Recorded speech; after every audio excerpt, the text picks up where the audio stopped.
Let's take a little time to talk about gray divorce, silver divorce, or later in life divorce.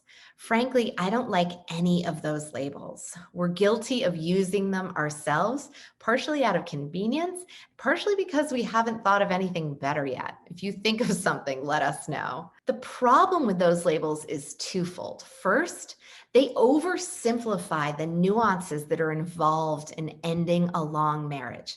And second, they really just don't honor the fact that many people have a very long marriage and then they go on to having a very happy, very self actualized, very long life after divorce. So, our video today is going to focus on the first, the nuances, so that we can get you to the second, the happiness.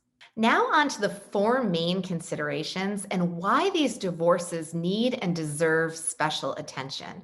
First, and probably most importantly, these tend to be long term marriages. So, this point's a little obvious, but I want you to consider the magnitude.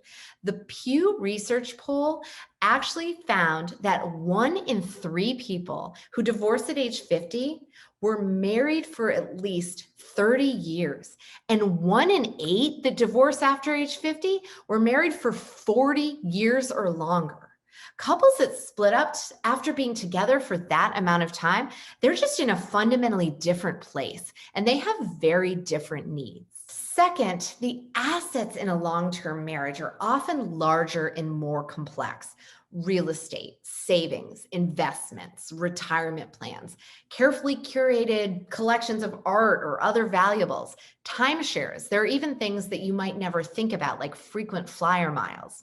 And of course, the length of the marriage is one of the key factors that Connecticut courts use to determine whether, how much, and for how long there will be alimony. The next item to flag is retirement. So those in gray divorces often have substantial retirement assets, and those need to be allocated and they need to be divided. So in addition, some assets like pensions, they may already be in payment status, and that needs to be carefully and appropriately attended to.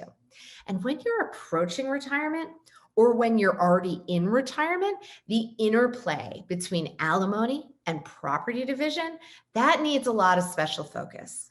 The last major thing that I'd like you to think about is actually your adult children. While you may not have kids at home that you need to figure out a parenting plan or child support for, the two of you can consider your adult children or your grandchildren in the discussions between the two of you.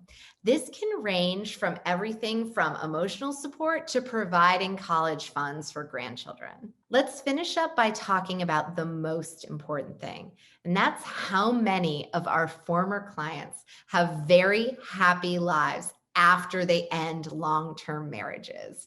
You deserve to live the life that you want. And as the proverb goes, the best time to plant a tree was 20 years ago. The second best time is now. Give us a call.